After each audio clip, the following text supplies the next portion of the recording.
Sir ఈరోజు 3 cameo Darsi, Ramakrishna అలాగే శ్రీ విష్ణు ముగ్గురి కలిపి మూవీ రివ్యూ ఎలా ఉంది సార్? ఓం బూమ్ బుష్. ఓం భీమ్ బుష్ పేరులోనే కొంత ఫన్నీగా ఉంది. సో ఈ సినిమా హైప్ కూడా బాగా క్రియేట్ అయింది ఈ మధ్య. అంటే only no logic only magic అనే క్యాప్షన్తో బాగా చేశారు హైప్ కూడా. సో ఈ సినిమా ఎలా ఉందనేది చూద్దాం. దీంట్లో యాక్టర్స్ శ్రీ విష్ణు, ప్రియదర్శి, రాహుల్ రామకృష్ణ, ఆయేషా ఖాను, ప్రీతి ముకుంద అమ్మాయి మెయిన్ హీరోయిన్, ఆయేషా ఖాన్ కూడా ఇంకొక హీరోయిన్, ఇంకా రచ్చరవి, శ్రీకాంత్ అయ్యర్ వీళ్ళు ప్రధానంగా ఉన్నారు. ఈ ముగ్గురితో పాటు రచ్చరవికి కూడా చాలా ఇంపార్టెన్స్ దీంట్లో ఉంది. ఇక క్రూకి వచ్చేసరికి శ్రీహర్ష కొనుగుంటి ఆయన డైరెక్టరు, తర్వాత Sunil Bolusu producer, Sunny MR music చేశాడు, రాజు తోట మన అర్జున్ రెడ్డి కెమెరామ్యాన్, దీనికి కెమెరామ్యాన్ అనమాట. సో ఇక కథ విషయానికి వస్తే క్రిష్, వినయ్, మాధవన్ మ్యాడీ అంటారు. సో వీళ్ళ ముగ్గురు కూడా లెగసీ యూనివర్సిటీలో పిహెచ్డి స్టూడెంట్స్, పిహెచ్డి చేస్తుంటారు. బట్ వీళ్ళ ముగ్గురు కూడా ఒక అల్లరి బ్యాచ్. సో ఈ అల్లరిని భరించలేకుండా వీళ్ళ గైడ్ మన శ్రీకాంత్ అయ్యర్ ఆ క్యారెక్టర్ చేశాడు. త్వరగా పిహెచ్డి ఇచ్చేసి పంపించేస్తాడు. మామూలుగా అయితే 4-5 ఏళ్ళు చేస్తుంటారు పిహెచ్డీని. సో వీళ్ళ బాధ భరించలేక ఇక్కడ ఉంటే యూనివర్సిటీని చెడిపేస్తారు వీళ్ళని చెప్పి త్వరగా ఇచ్చి తరిమేస్తారు. వీళ్ళల్లో మెయిన్గా ఈ క్రిష్ అంటే మన శ్రీ విష్ణు అనమాట. సో క్రిష్కి కానీ వీళ్ళకి కానీ ఏముంటుందంటే ఈజీ మనీ ఎలా సంపాదించాలి అనేది వీళ్ళ గోలు. సో ఈ క్రమంలో వాళ్ళు వెళ్తున్నప్పుడు వాళ్ళు భైరవ కోన అనే ఒక ఊరికి వస్తారు. అక్కడ ఒకరు పరిచయం అవుతారు వాళ్ళకి. దాంతో అక్కడ వాళ్ళు A to Z సర్వీస్ అని ఒకటి ఓపెన్ చేసి ఊర్లో మేము అన్ని రకాలు చేస్తాము, మేము సైంటిస్టులము అన్నట్టుగా బిల్డప్ ఇస్తూ ఉంటారు. అక్కడ కూడా గొడవలు లేపుతాయి వీళ్ళతో.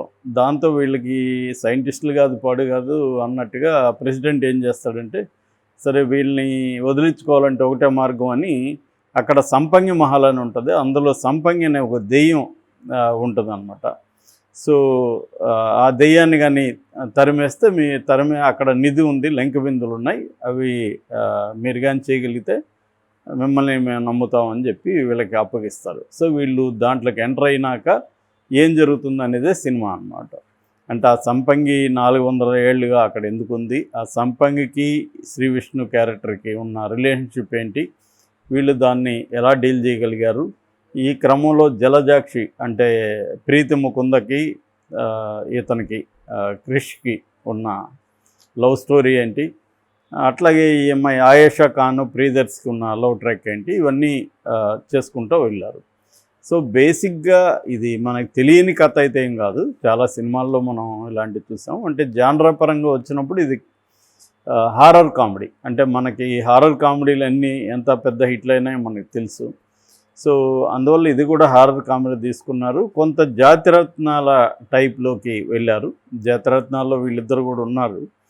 సో అదే కైండ్ ఆఫ్ ట్రీట్మెంట్తో వెళ్ళారు. రెండోది హారర్ కామెడీ ఆల్రెడీ చాలా వచ్చేసాయి కాబట్టి ఆ ప్యాటర్న్లో ఇంట్రెస్టింగ్గా వెళ్ళారు. అందుకనే మామూలుగా హారర్ కామెడీలు కానీ క్రైమ్ కామెడీలో కానీ లాజిక్లు కాకుండా ఫన్ వస్తుందా లేదనేది ఇంపార్టెంట్ ఎప్పుడైనా. చాలాసార్లు రాఘవేంద్రరావు దగ్గర నేను పనిచేసేటప్పుడు ఆయన చాలాసార్లు ఒక డైలాగ్ చెప్పేవాడు. అదేంటంటే when logic enters drama dies. అంటే లాజిక్ కోసం మనం ట్రై చేస్తే డ్రామా చచ్చిపోతుంది అని. యాక్చువల్గా ఇది హిచ్కాక్ చెప్పిన డైలాగ్ అనమాట.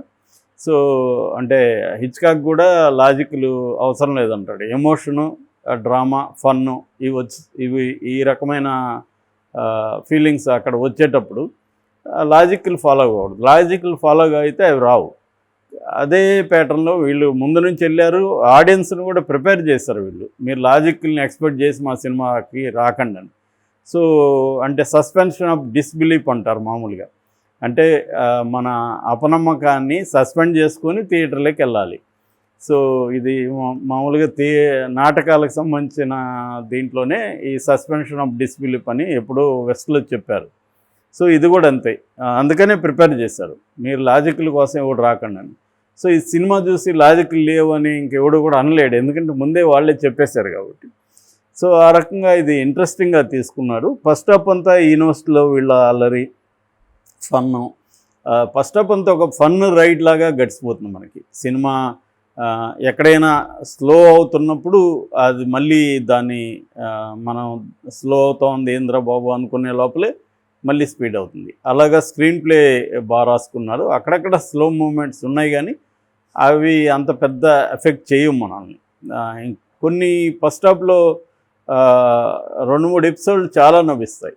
అంటే ముఖ్యంగా ఇది ఎపిసోడిక్గా రాసుకున్నారు. అది కూడా హారర్ కామెడీలో ఒక ట్రీట్మెంట్ అనమాట.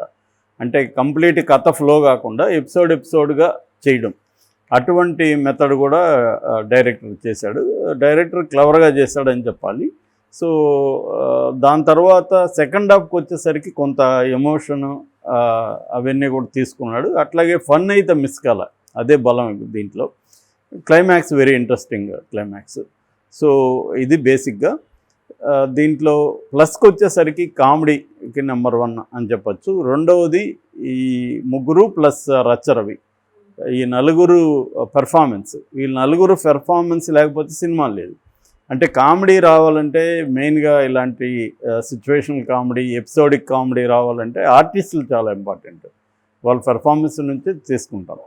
అట్లాగే హారర్ కామెడీకి మ్యూజిక్ చాలా ఇంపార్టెంట్. ముఖ్యంగా background score very very important. అంటే ఎక్కడ భయపెట్టాలి, ఎక్కడ ఫన్ తీసుకురావాలి, చిన్న న్యూయాన్సెస్ తెలియాలి మ్యూజిక్ డైరెక్టర్కి. తను ఈ సన్నీ ఎంఆర్ చాలా బాగా చేశాడు.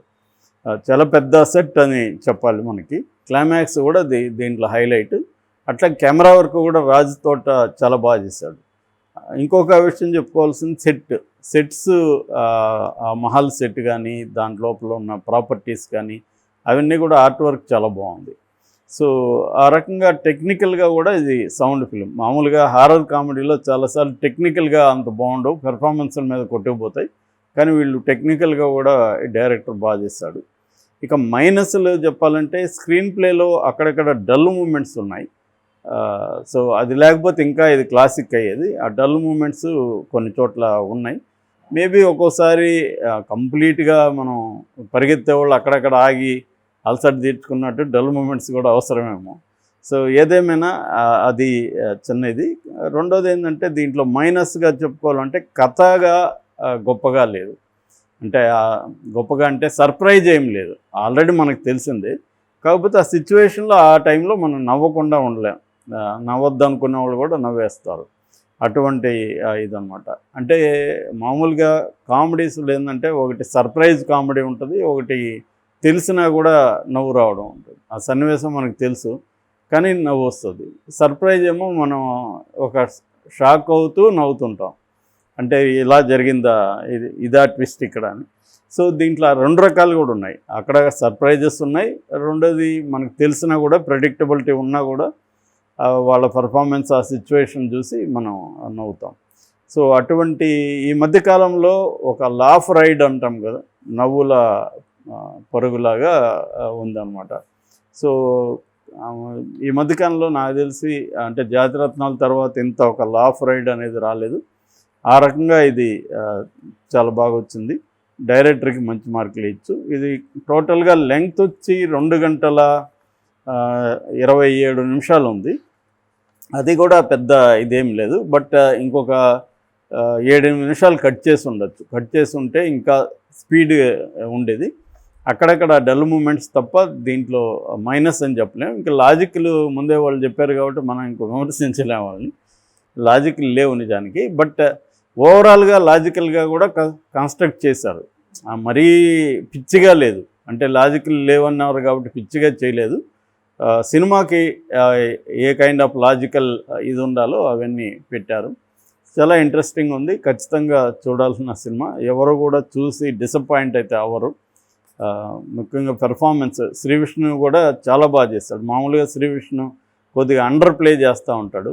అటువంటిది దీంట్లో చాలా బాగా చేస్తాడు శ్రీ విష్ణు. అంటే అతను ఎవాల్వ్ అవుతున్నాడు బాగా. మనకి సినిమాకి ఎవాల్వ్ అవుతూ వస్తున్నాడు శ్రీ విష్ణు. దీంట్లో ఖచ్చితంగా బాగా చేస్తాడు. ఒక డిఫరెంట్ జానరాలో ముగ్గురు ప్లస్ రచ్చరవి, ఈ నలుగురు కలిసి మనల్ని చేశారు. ఈ ట్రాక్ అయితే తక్కువ ఉంది. ప్రీతి ముకుంద ట్రాక్ తక్కువ ఉంది హీరోయిన్ది. ఏదేమైనా చూడాల్సిన సినిమా. నేను 3 out of 5 ఇస్తున్నాను.